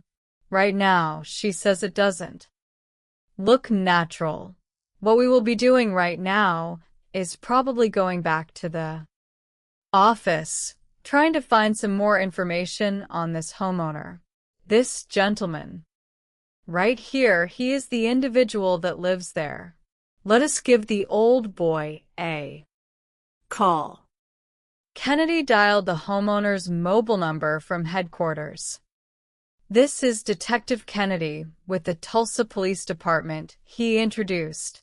How are you doing? Okay, what's going on? The homeowner answered smoothly. Well, we need to talk to you about an investigation that is going on at your house, Kennedy stated. Oh, what's the problem? The homeowner asked. Well, I would like to talk to you in person about it, Kennedy pressed. Are you in Tulsa? I am, the homeowner replied. Is there any way you can meet me at the detective division? Kennedy requested. No, not without more information, no, the homeowner balked. Why are you at my home? Well, first of all, there was a body found in your backyard, Kennedy stated. Directly. That is what I want to talk to you about. Okay, was the body that was found, is there any chance that that was Steve Wilkins? The homeowner asked unexpectedly. I don't know. That is what I want to talk to you about, Kennedy countered. Steve was the one living in the garage when it caught on fire, and I haven't seen him since, the homeowner offered. Okay, well, what I would like to do is talk to you about Steve, if that is who you said was living back there, Kennedy pressed. If you don't mind coming to the detective division, we can talk. I am not comfortable with that, the homeowner declined. It feels like you have got a home field advantage. Well, no, I have just got an investigation that I have got to conduct, Kennedy assured him. I am just wanting to talk to you about what's going on. Text me an address. The homeowner relented softly. That would be great. All right, thank you. Bye, Kennedy said. Hanging up, Kennedy looked over at Ward. I think he is acting squirrely as hell, Kennedy remarked. No, he is super squirrely, Ward agreed. We don't even know that it is a murder. Just yet. Right now, his only crime is being shifty. He said Steve Wilkins, because he hasn't been seen since the fire at his residence, Kennedy noted, running the name through databases. So, this is Steve Wilkins.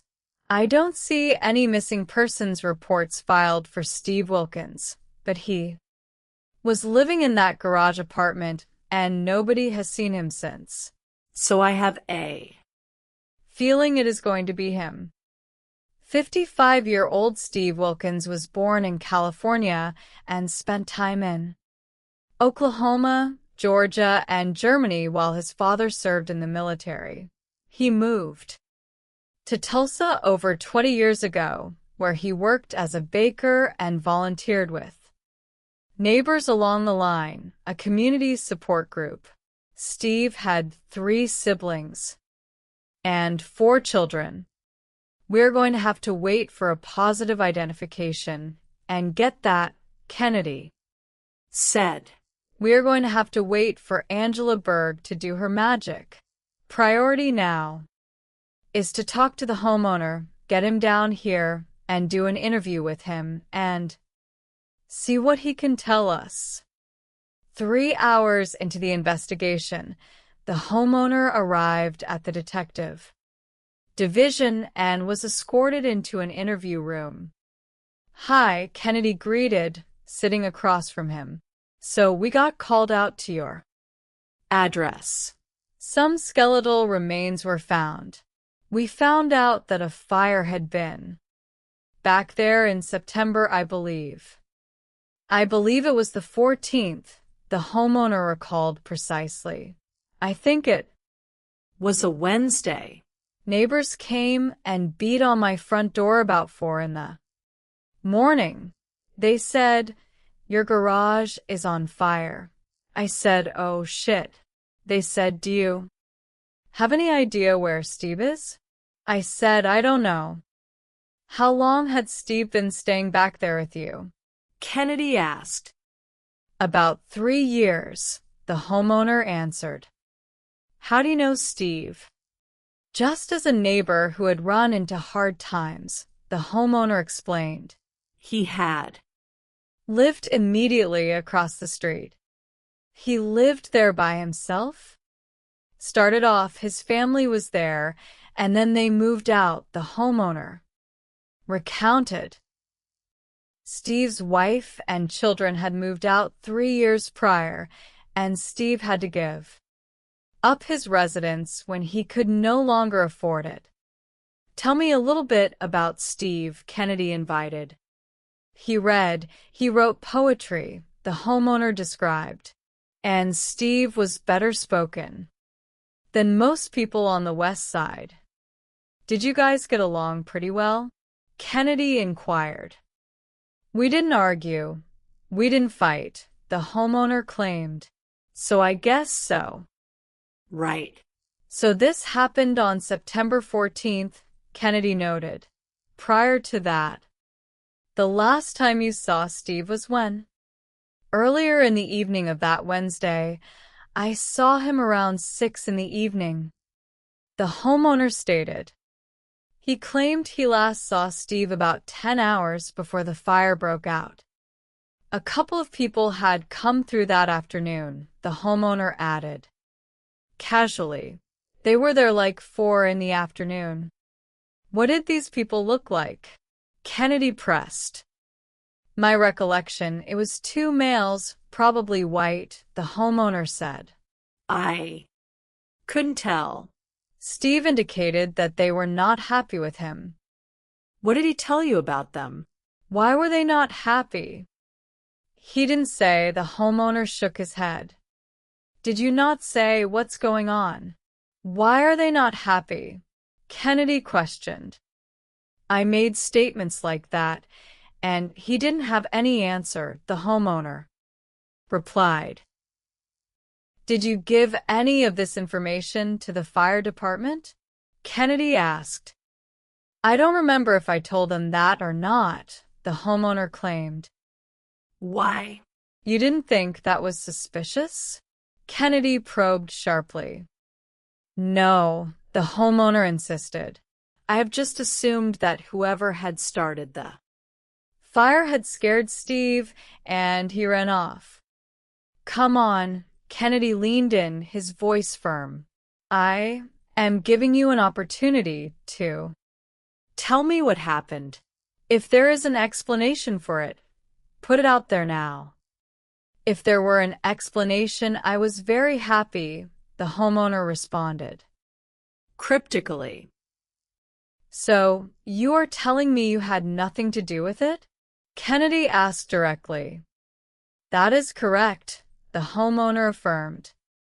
Okay, Kennedy concluded. Right now your property is in lockdown because we are exhuming the body from your backyard. All right, you are free to go. After the homeowner departed, Kennedy turned to Ward. What's your opinion? Kennedy asked. I mean, there are so many things that are concerning in that interview. You don't report a guy missing since September. After fire on your property. And, oh, by the way, you are telling me that he had some people that weren't happy with him, but did you tell the police, or did you do anything to report that? No, I just figured he took off. I mean, this makes no sense. I don't know. What's your bottom line here? What do you think? Tomorrow morning, they are going to start exhuming the body, Ward noted. She thinks there are some head injuries, but we will see what happens tomorrow morning. The next morning, Dr. Berg and crime scene technicians systematically sifted through the burnt dirt and ash at the rear of the garage. So they're out there sifting and doing their thing, and they found a casing. Detective Watkins briefed Kennedy. It is going to be a 9mm. It is all corroded on the back end. It is like it came out of a Glock or something similar. And so far, the anthropologist sees a gunshot entrance wound at the base of the skull. Dr. Berg's preliminary examination confirmed the victim had been shot in the back of the head. So now we know it is a murder, Kennedy observed. Now, the thing we have to wait on is to make sure that that is Steve. More than likely they're going to have to try to find some dental records. So it could be a while before we have a positive identification. An hour later, Patrol Officer Darren Shipley arrived at the homicide office with a potential witness. He said she has information, Ward informed Kennedy. Patrol Officer Shipley brought in a woman from the West Side who claimed to possess direct knowledge of the homicide. She is sick, running a fever, Shipley noted. So, I brought that mask for you, and I told her she has to wear one, too. I will go interview her, Kennedy offered. I am hoping she will at least give us a direction to go. Kennedy entered the interview room, sitting across from the woman. All right, young lady, Kennedy began gently. So, it sounds like you know some information that could be helpful. Tad Kleiner, she blurted out. They call him Taboo. A girl was over at her house, talking about Tad's girlfriend. Tad's girlfriend? Kennedy asked. Used to be, she clarified, and was talking about how Steve may have drugged her. She explained that days before the fire, an unfounded rumor was circulating across the West Side that Tad's ex-girlfriend believed Steve had drugged her at a gathering. You know her name? Kennedy asked. She provided the full name of Tad's ex-girlfriend. Okay, so Tad's ex-girlfriend believes that Steve drugged her? Kennedy verified. She doesn't know, the witness corrected. She doesn't know? Okay, so go on, Kennedy prompted. He got angry, she said. Tad did? Yeah. What developed from that? Kennedy asked. They showed up after the fire, she recounted. Who is they? Tad and Mikey Brummett, she revealed. She stated that on the night of the fire, Tad came to her residence alongside a friend named Mikey Brummett and another man she did not know. So, I guess they went and paid him a visit, she continued. Kind of like intimidating him. Paid who a visit? Steve, she answered. Kind of scaring him. Whatever. But supposedly they beat him up pretty bad. They said they curb-stomped him. Who said that? Kennedy pressed. Tad, she affirmed. You heard Tad say this? Yes. Specifically, you heard Tad say, the night of the fire, I curb-stomped him. Yes, she nodded. Mikey Brummett, that is who they supposedly called in for cleanup. That is who started the fire. Mikey started the fire? Kennedy verified. Yeah. What mess did he clean up? A lot of blood and stuff, I guess, she explained. He had bleach. They said that. They bought him a ticket and made him leave town, or, made him leave the West Side. I don't think they did that, Kennedy noted softly. I don't think they did either, she agreed. So, wow, this is crazy, isn't it? Kennedy remarked. Okay, so the night of the fire, had you seen Tad before the fire? Yes, she answered. So he says, I am going over there to talk to Steve or beat him up.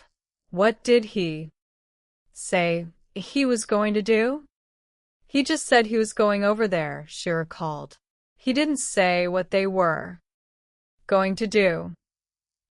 Okay. They You keep saying they, Kennedy noted. Well, he didn't go alone, she insisted. Tad never goes alone. He has always got his little minions. Right. So, you don't know who he went with? No. Who all did he tell this in front of? You and who else? Kennedy inquired. My boyfriend, she answered, providing her boyfriend's name. That is where he is. He is in jail, Kennedy noted, checking the inmate locator. Where is Tad now? He is moving to 8th Street, she provided. There is an RV, and he is going to stay there. Where is Brummett?